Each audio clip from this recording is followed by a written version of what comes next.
Maju mundur koalisi parpol segmen terakhir di Talk Politik with Reinhardt. Saya lanjutkan dengan dua narasumber saya di studio. Saya akan ke Bang Jansen. Jadi Demokrat benar-benar setia dengan koalisi perubahan atau masih mungkin keluar dari sana mengingat ini mungkin masih cair juga. Apalagi juga ada manuver-manuver Nasdem yang dibaca spekulasi jadi kemana-mana nih Bang. Saya ini kan wasekjen sekaligus hakim Mahkamah Partai ya. Jadi keputusan terakhir Partai Demokrat itu dalam Rapimnas kemarin tuh, dan itu menjadi pegangan seluruh kader adalah ya kita mengusung tema perubahan perbaikan begitu. Jadi kalau pertanyaan kamu, apakah kita akan di koalisi perubahan ini? Karena baru ini koalisi yang mengusung perubahannya kita pasti di sini. Gitu. Karena keputusan tertinggi di Partai Demokrat ya di luar Kongres itu adalah Rapimnas. Dan keputusan Rapimnas kemarin mengamanatkan ya itu perubahan dan perbaikan. Oke, dan sekali lagi apakah Mas AHY sekali lagi masih jadi syarat untuk jadi cawapresnya Mas Anies? Begini, kalau saya ditanya ya sebagai kader nih ya di luar rilis Mas Ketum kemarin, kalau ditanya dua wajah perubahan dan perbaikan di politik Indonesia hari ini, Anies Baswedan dan Agus Harimurti Yudhoyono. Dan survei juga ya, Mas AHY ini bukan tanpa angka loh. Bahkan di beberapa survei di luar Voxpol, malah Mas AHY itu di atas. Dia punya infrastruktur politik. Kata Mas Anies kemarin kan, ini pendapat saya selaku kader ya. Kita butuh calon wakil presiden yang bisa memberikan stabilitas politik. Ya, Mas AHY ini, karena di 2024 besok kalau Mas Anies terpilih jadi presiden, yang sudah dipastikan pasti punya kursi di parlemen itu adalah partainya Mas AHY kan begitu dia ini. Kalau paketnya itu kan begitu. Jadi kalau soal stabilitas, punya infrastruktur politik, juga punya elektabilitas begitu, terus wajahnya itu adalah wajah perubahan dan perbaikan, ya menurut saya ketua umum saya ini bukan jadi juga Anies AHY cocok begitu ya? Ini koalisi perubahan saya ya. Itu makanya walaupun kita serahkan kepada Mas Anies, jangan sampai salah milih. Itu jangan sampai salah milih.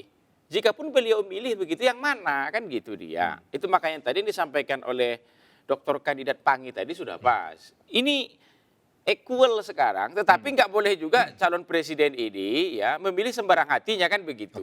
Ya tentu kan kita lihat angka-angka lah. Itu karena politik kita ini kan sudah bisa didekati dengan angka-angka hari ini. Apalagi di Indonesia yang sangat luas ini tuh.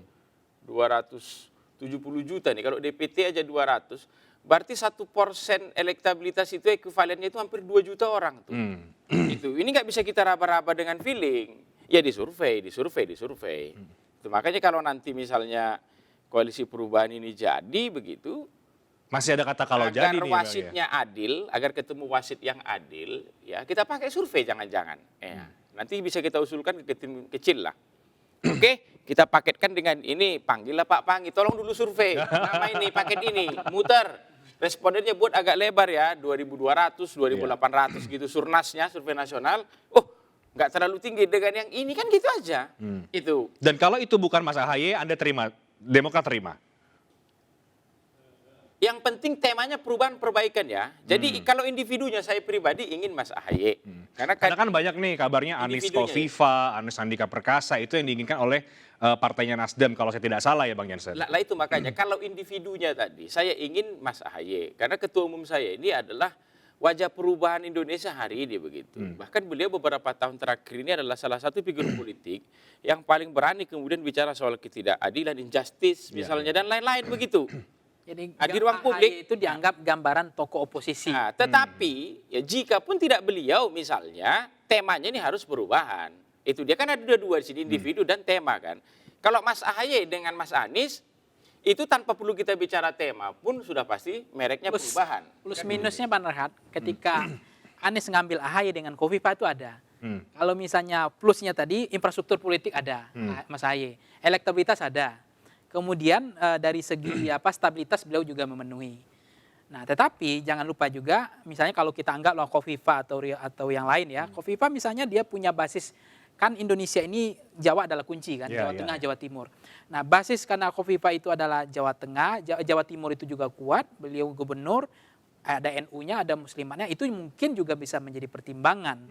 Tetapi memang dari dua wakil presiden yang tadi itu kadang-kadang hitung-hitungannya bisa macam-macam. Ya. Tapi memang nggak bisa asumsi persepsi like or dislike. Harus ilmiah. Makanya tadi Bang Jansen kan bilang kalau ilmiah ya kita terima kan begitu. Kalau itu penjelasannya masuk akal. Tapi kalau kemudian kami juga punya elektabilitas, kami juga punya yang lain, ya kami punya hak juga untuk mengusung AHY sebagai Dan wajah capres. koalisi perubahan tadi itu. Nah, wajah koalisi perubahannya kalau distingsinya lebih menonjol memang AHY ketimbang Khofifah misalnya. Oke. Karena kelihatan itu tokoh oposisinya wajahnya. Tapi kalau Khofifah kan punya nilai tambah lagi. Jadi anggaplah misalnya cawapres paling ideal bagi Anies sekarang adalah AHY, Khofifah atau Sandiaga Uno, nggak mungkin juga Ridwan Kamil, nggak Andika mungkin. Perkasa misalnya. Andika paling ya, kalau paling ya. Tapi itu akan ada plus minusnya. Sampai sekarang juga menurut saya itu kontemplasinya Pak Anies itu belum selesai. Oke. Iya.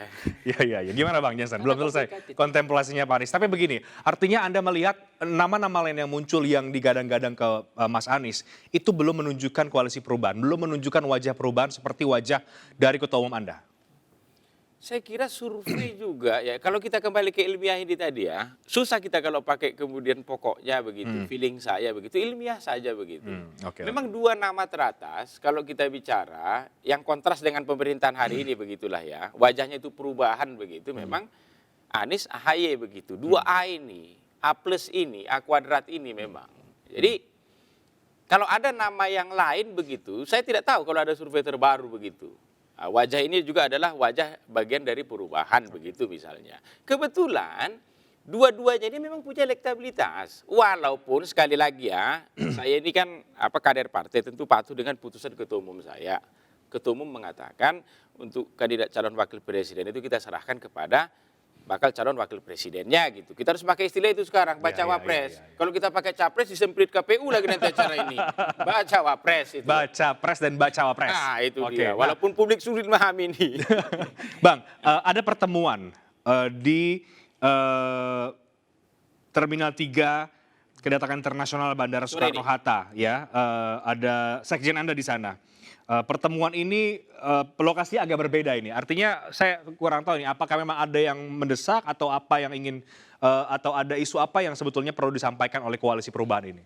Kalau soal pastinya karena ini kan elit partai, 3 partai sekaligus ini adalah bagian dari tim kecil itu ya. Nanti kita dengar. Tetapi yang saya tahu Majelis Syuro Partai PKS itu pulang dari Turki begitulah. Itu makanya kemudian jumpa di bandara begitu. Ya sekaligus itu tadi untuk menjawab pertanyaan dalam bentuk kegelisahan dari Pak Reinhardt ini tadi, ini solid enggak Bang Jansen, solid enggak perubahan ini, kan begitu dia. Kan harus dijawab nih. Kadang media ini juga yang membuat hal yang enggak perlu kita jawab, jadi terpaksa kita jawab. Ya ini caranya. Itu. Iya. Karena begini Bang, di satu sisi ada tim kecil, tapi di sisi yang lain elit-elit partai dalam koalisi perubahan ini juga tampaknya saling tidak satu kata, ya kan Bang Panggi. Jadi itu yang kemudian menimbulkan pertanyaan. Ini sebetulnya koalisi ini sudah sama atau belum? Kira-kira begitu itu yang. Begini. Ya. Kita juga harus menghormati soal kebebasan berpendapat ya. Kalau saya berpendapat, Pak Ahmad Ali berpendapat, atau siapalah dari PKS berpendapat, itu bagian dari kebebasan berpendapat. Tetapi itu bukan jadi rujukan pegangan soal sikap dan keputusan partai begitu. Kalau soal sikap dan keputusan partai, ya ketua umum atau minimum sekjen lah. Itu. Bahkan kalau soal pilpres begini begitu, bukan ada RT. Kalau untuk ke kita begitu, ya kita harus lewat mekanisme majelis tinggi partai, konsultasi lain semua segala macam begitu dia. Jadi kalau soal dinamika di luar, itu bagian dari kebebasan Berpendapat masing-masing kader ya. Tapi apakah itu jadi rujukan sikap dan posisi partai terhadap keputusan tertentu? Ya tidak dong. Karena yang berhak mewakili partai keluar dan ke dalam itu ya ketua umum dan sekretaris jenderal kan begitu. Oke, baik. Bang Panggi terakhir. Ada koalisi perubahan, KIB, ada koalisinya Gerindra dan juga PKB. Kita belum bicara PDIP ya, karena masih sendiri begitu. Dari kacamata Anda, ini kan sudah tahun 2023, artinya di tahun ini artinya harus pasti juga koalisi ini. Apakah masih mungkin ada bursa transfer kah, saling tukar kah, atau apa di antara partai-partai ini, atau ini sebetulnya sudah tinggal jalan saja? Ya, kalau kita lihat di 2023 memang waktu momentum yang paling tepat untuk mengkalkulasi, menghitung ulang secara matematika politik mana teman koalisi yang kira-kira bisa dianggap bisa memenangkan, mana yang kira-kira ini cocok chemistry-nya. Karena kan kalau koalisi kan nggak bisa kawin paksa juga, sama dengan cawapres tadi. Pak Anies juga nggak bisa kawin paksa cawapresnya ideal pokok E gitu, Demokrat begini, pokok E PKS begini, kan nggak bisa. Nah artinya koalisi pun juga harus chemistry-nya harus ada. Jadi mestinya Bang Reinhardt 2023 ini harus ada kemajuan lagi. Kemajuan itu PT 20% ini terpenuhi. Ya. Nah ini saya lihat kan memang apakah ini dari model politik last minute, politik injury time, ini masih ke bawah-bawah tradisi habitus seperti ini. Jadi akhirnya sebetulnya kan bagusnya politik itu lebih cepat, lebih baik, sebenarnya saya setuju itu. Jadi cepat mensosialisasikan capresnya, cepat untuk bergerak, cepat untuk... Tapi kan terbentur aturan juga tadi kata Bang Jansen kan? Iya Aturan. enggak, tapi kan lebih dicerdaskan masyarakat jauh-jauh hari lebih bagus. Pengamat penting juga tuh. Mencerdaskan masyarakat. KPU kita ini agak keras ini dia. Jadi apa yang salah dengan Anies muter-muter tuh? Itu dia dan lain-lain itu dia. Justru yang bahaya kalau yang politik last minute injury time, jadi keterbatasan waktu untuk mensosialisasikan apa namanya visi kecapresan, agenda, bagaimana mereka punya ide mengatasi persoalan kebangsaan kan. Jadi jauh hari kan lebih cepat, lebih Oke, nggak ada jadi masalah. mau Anda katakan ke Bang Jansen dan juga koalisinya perubahan ini apa? Segeralah Tapi deklarasi. sebelum itu, ini penting juga disampaikan oleh dokter kandidat Pang ini. Untuk KPU begitu, kalaulah misalnya seperti harapan publik ini, koalisi terbentuk, calon presiden, wakil presiden yang sudah ada, nggak bisa diajak mutar. Itu gimana? Kalau nunggu pendaftaran, nggak ada guna. Artinya itu membuat Bang Jansen mungkin ya Nasdem, tapi kan udah deklarasi. Maksudku jangan sampai ini dijadikan alasan partai-partai. Untuk apa kami cepat-cepat? Iya, iya, Sedangkan iya. publik butuh cepat-cepat. Ini berarti Ya, harus ya, ya. diperbaiki Oke. ke Iya depannya. Jadi harus ada waktu Jadi jeda. ada invention ini, penemuan baru di acara kita ini ada nih. Semoga dilihat KPU lah ini. Itu loh, komisioner Supaya KPU ada pusat. gunanya, ada hikmahnya untuk deklarasi jauh-jauh hari. Iya betul. Karena ada aturan main yang rutenya diatur lagi. Karena begini, yang jauh-jauh hari malah kena kartu kuning atau kartu merah gitu. Malah yang benar yang detik-detik akhir. Oke. Ini kan salah. Berarti kan nggak bisa menyalahkan PKS sampai sekarang. Karena dia nggak kebentur aturan juga. Iya, iya, Masih iya. ada waktu yang cukup lama. Bahkan Tapi kan KPU juga punya aturan ada masa kampanyenya kan, ada masa yang sudah ditetapkan berapa lama yang sudah diputuskan. Kalau kemudian dari sekarang artinya masa itu menjadi Makanya deklarasilah kita besok, kumpullah 20% ada kandidat, capres, cawapresnya begitu. Diajak muter lah. Ngapain kok muter-muter tuh katanya itu dia. Daftar aja belum. Karena kalau ikut agenda KPU, jadwal KPU, yakinlah tidak akan bisa calon presiden itu mengunjungi Indonesia. Ya, ya, Untuk oke. menyapa, menyalami, face to face, salaman dengan masyarakat nggak Oke, bisa. Karena oke. itu Indonesia ini kan luas banget Oke. wilayahnya. Jadi memang aturan KPU yang sekarang di satu sisi kita mendorong partai politik untuk cepat deklarasi, capres maupun koalisinya, tetapi aturan KPU juga yang Oke. Bang Jansen nggak Jadi di luar soal aturan KPU tadi, menurut Anda mengapa perlu koalisinya Bang Jansen ini segera mendeklarasikan koalisinya? Itu yang perlu kita kejar juga Bang Panggi. Ya kalau itu di luar agenda rekapitulasi, Ya. agendanya jadwal KPU ya. Kenapa ini penting untuk deklarasi? Ya pertama, kalau mazhab saya penting itu adalah supaya memang ada kepastian juga bagi. Artinya jangan ada yang terasa ditinggalkan. Kalau PKS telat sedikit, ada partai lain yang masuk misalnya. PKS dianggap nggak penting nilainya loh. Tapi kalau tiga ini sudah mendeklarasi kan berarti mereka adalah partai pengusung. Ya, ya. Jadi mereka sudah punya nilai. Kalaupun ada yang nanti gabung, Anda tidak pengusung utama. Yang pengusung utama tiga ini big bone, ini tulang punggung. Nah, ketika nanti resapel, ketika nanti ganti-ganti kabinet, tunggu dulu. Kita ini partai pengusung, Ya, ya. ada hak pengusung. Ada nilai tambahnya begitu ya? Ada hak prerogatif presiden. Tapi yang tiga partai ini clear dari awal mengusung Pak Anies, gitu loh. Jadi memang ada hak prerogatif Bang Jansen, Bang Rehat. Tapi ada hak mengusung. Hak pengusung itulah yang harusnya dijaga. Makanya kalau presiden besok Pak Anies atau Pak Ganjar atau siapapun terpilih, ya nggak bisa semena-mena untuk resapel walaupun hak prerogatif. Karena tiga partai inilah yang mendudukkan di awal. Maka kalau agak lama-lama, agak khawatir juga saya dengan PKS. Tiba-tiba ada aja nyelinap nih, masuk nyelonong kan. Dan dianggap PKS nggak penting lagi. Sementara PKS gabung ke sini sulit, ke sini sulit, serba sulit.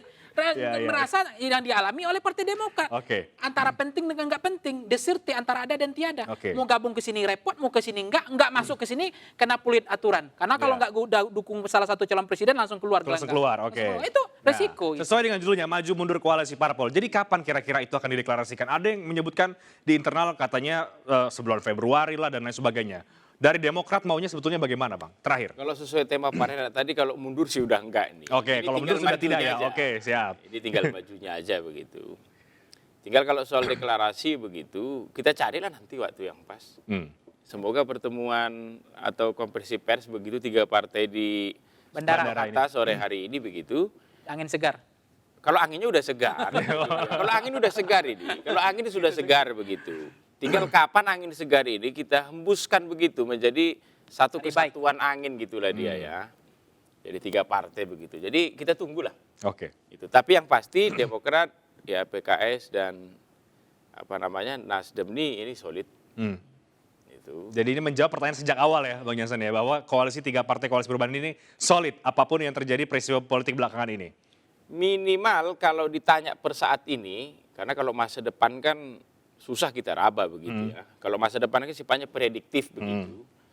Dengan pertemuan sore ini di Soekarno-Hatta itu membuktikan 3 partai masih solid. Oke. Itu Oke. Jadi dalam hukum itu ada fakta-fakta. Inilah yang tidak bisa kita bantah begitu. Oke. Fakta-fakta membuktikan Salitas. 3 partai ini sampai per hari ini masih solid begitu.